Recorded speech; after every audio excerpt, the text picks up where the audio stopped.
Hey everybody, it's Pam. So great you could join me today. Thank you for tuning in. I have to share with you something I'm so excited about. I found this store not too far from me. They're actually an online store, but they are opening a retail space and they let me come and shop in their warehouse today. Can you believe that? I'm so excited. They're called Paper, Ink, and Arts. They're here in Nashville. Just a little bit west of Nashville. And you can find them on paperinkarts.com. And they just have a tremendous selection of different papers and inks and so forth for your art and the different things that you do. I am just learning calligraphy, so they were so available to me in all my questions, and I just really enjoyed being there. And even though their retail space isn't open, again, they let me come and shop in their warehouse. I just real quickly want to show you some of the wonderful things I purchased from them today. So I'm all about the pretty colors, and in my card making, one of the reasons I'm learning calligraphy is because I want to be able to write my sentiments in my cards without having to stamp them. And there's nothing wrong with stamps, I'll still do that, but there are some, oh, I can't keep that from, let me try that. There are some that I would just really like to be able to write my sentiments in, and I wanted to be able to write better and prettier, so I took up learning calligraphy. So look at these inks. Are they not the coolest? Let me shake that one up a little bit. These are Dr. P.H. Martin's iridescent calligraphy colors. Love those. So I love, so I got the white, the green, and the gold primarily for sorry, that's not white, that's silver. Primarily for Christmas cards, and then the pink and the purple just because I'm girly and I like those colors. For the white, I had seen from Susie Cunningham's channel that she recommends Dr. P.H. Martin's bleed proof white when you want to have white ink. So I bought some of that. And then also I have some other black inks that I've been using, but a gentleman there recommended the Sumi Ink 60 by Kuretake. So I got that. And I purchased this. This is just a little block, nothing special, but it has these tiny little containers that you can either use the eyedropper from your ink on, or you can get a pipette and get your ink and put it in here, and that way you just get, you know, enough ink that you feel you're going to need for whatever it is you're working on, and put it in there. And then when you're done, if you haven't used it all, you know, you just put your cap back on, you're good, it's not going to dry up. So I like that. I picked up a selection of nibs, and these have been really hard to find. Like they don't have them on Amazon or anything, and so I was ecstatic when I ran across Paper Ink Arts, because these are those caged nibs that when you dip your nib into the ink, this cage kind of holds more ink, and so you don't have to dip as frequently. And they had a very large selection there, and mind you, I was in my happy place in their warehouse just looking at all this stuff. So what I did is they recommended the Nico G and the Zebra G for beginner caged nibs. They're a little bit stiffer. They're not quite as flexible as a real experienced calligraphist. So because, you know, when we're used to writing with our ballpoint pens and putting firmer pressure. So this Nico G and Zebra G are really good to start with. But I also got a couple of other nibs. I thought I got 5 altogether. Maybe I didn't. Oh, I don't think I did. These are known to be slightly more flexible because I just wanted to see, as I continue to learn and hopefully progress, if I can have more control over my pressure that I exert, would I want a more flexible nib. So these are, again, caged, but they have a little bit more of a flexible tip. And then last but not least, I asked them when, notice I say when, not if, I become a more experienced calligraphist, what kind of a flexibility in the nib would I want, or do most people request. And he said this is one of their top sellers.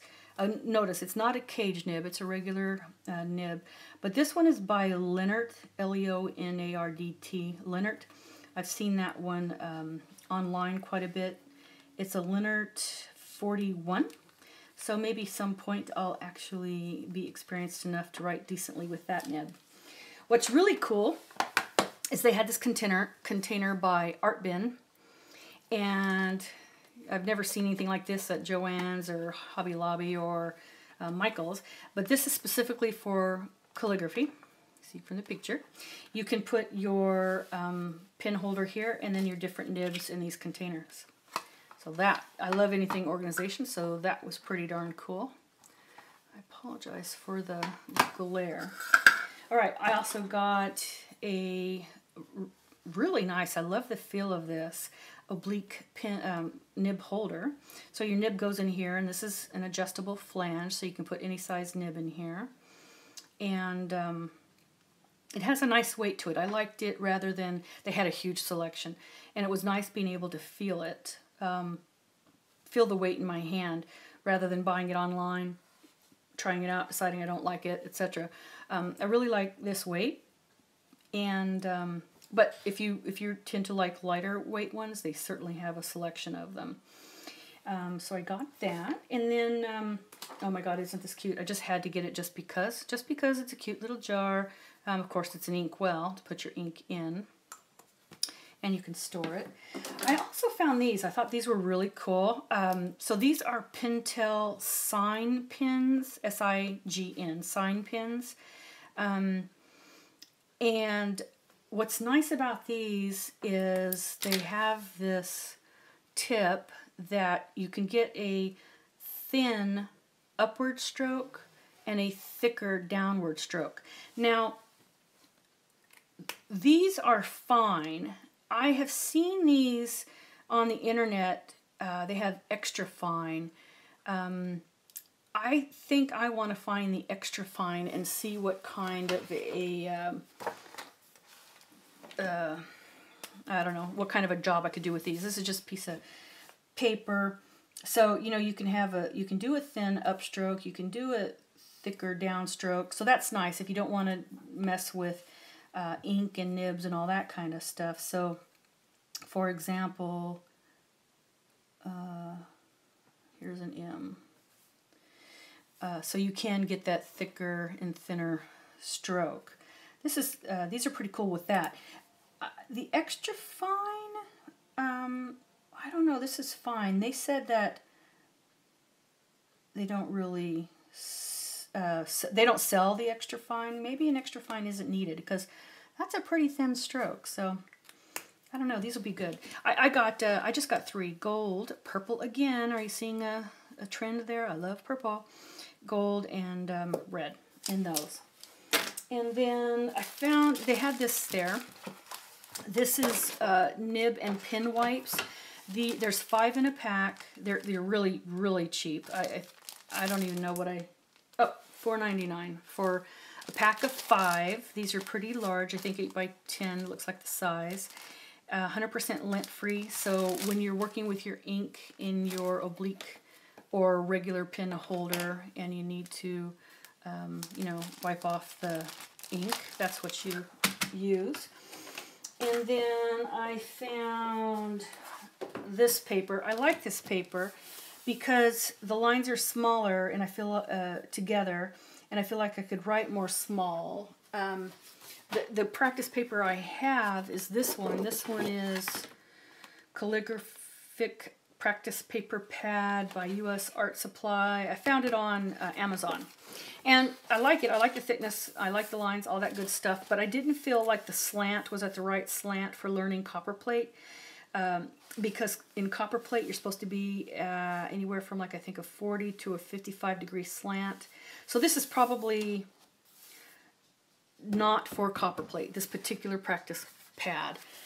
Whereas this one, this seems to be more at the right slant. So in addition, I feel like I could write smaller letters and not necessarily have to write these big letters like on this one.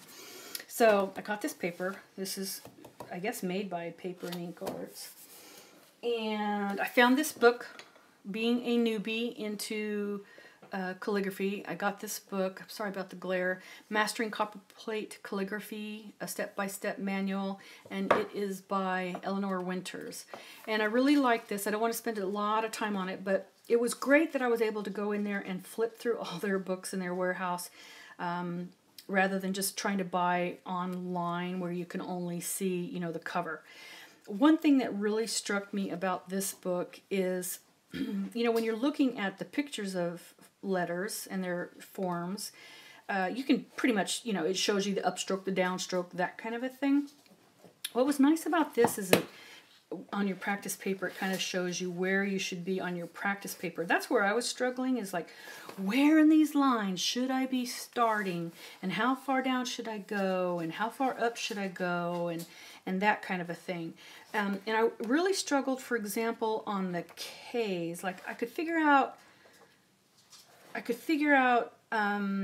K, but I wasn't forming it correctly. Like, look at this.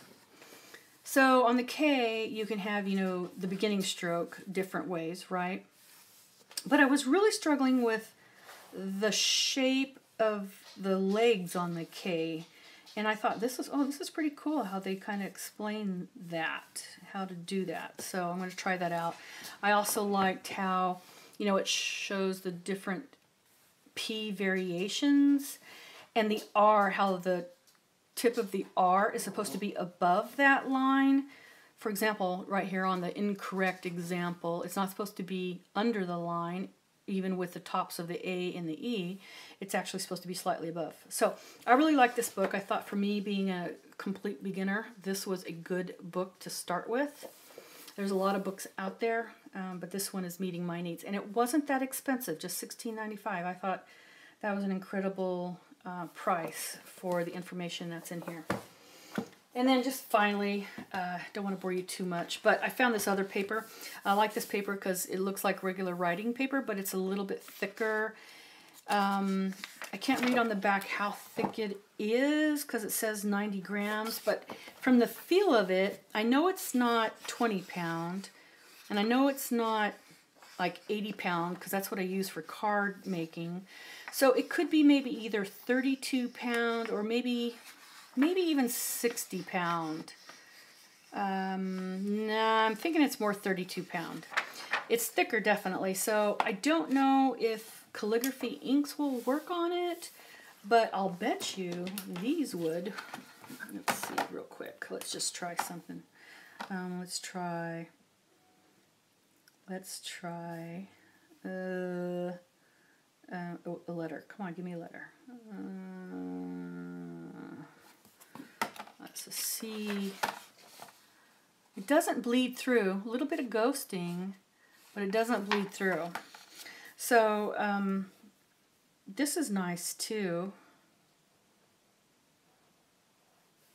for practicing as well, if you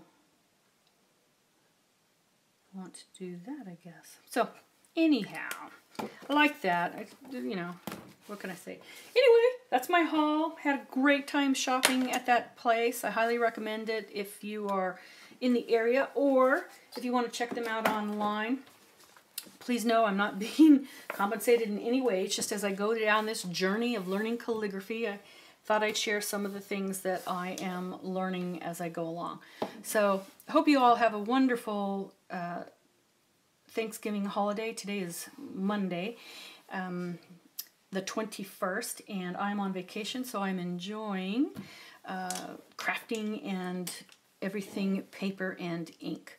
Hope you have a wonderful, wonderful day and are blessed. Bye, and thank you so much.